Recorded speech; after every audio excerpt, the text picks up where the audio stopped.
Hello all. So today we are going to see about the topic is gears. So before we enter into the gears, we need to know what is meant by gear and so why we need gears in engine. So generally gear is an power transmission system. So it is a power transmission element which is used to increasing the speed of the engine and also decreasing the acceleration of the engine. So here there are many kind of power transmission elements are there that you have seen in the screen. The first one, belt rope drives of the shaft. The first one represents it is a belt drive or otherwise a rope drive. It is a large center distance of the shaft. Generally belt drives has been used for large distance of the shaft. Chain drives which has been used for medium center distance, and for very small distance we are using the gear shaft.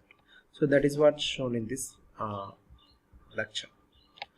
So generally gears can be classified into two different categories. One is called driver gear and following that the second one is called follower or otherwise driven gear.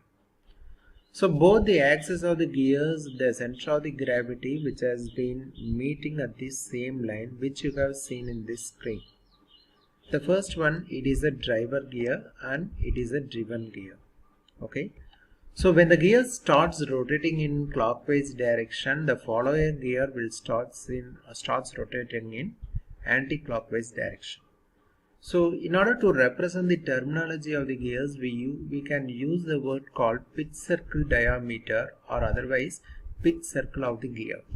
So here this blue color line represents it is the pitch circle of the gear. Okay, and on this red line represents it is the internal diameter, and red line after the blue lines has been represented as an external gear.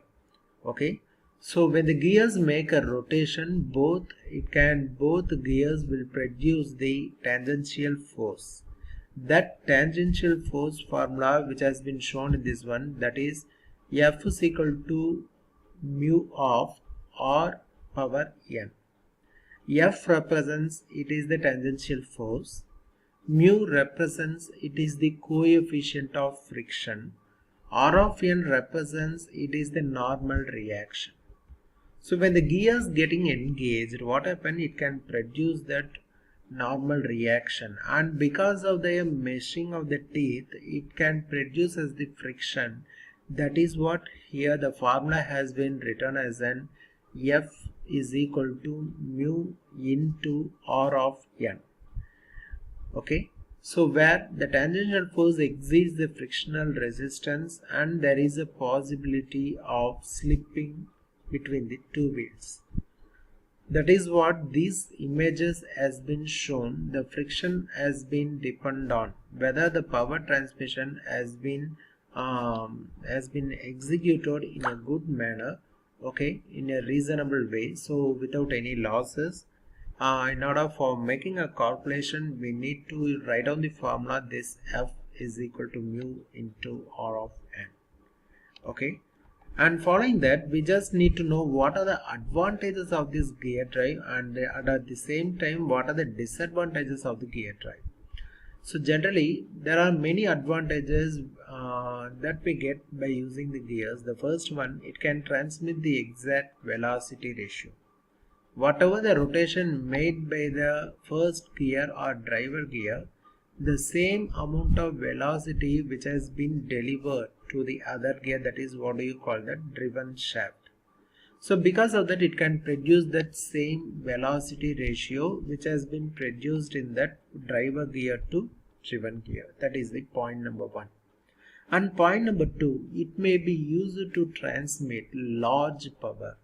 Okay, the huge amount of power transmission which has been done with the help of the gears, because there is no slipping or because there is no losses when compared to other drives.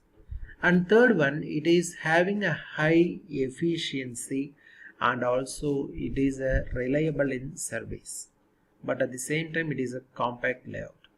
Okay, so if these are all advantages, what are the disadvantages? Means it requires the special tools to operate, and there is a possibility of error in the cutting teeth. It can cause the vibrations and the noise. Thank you.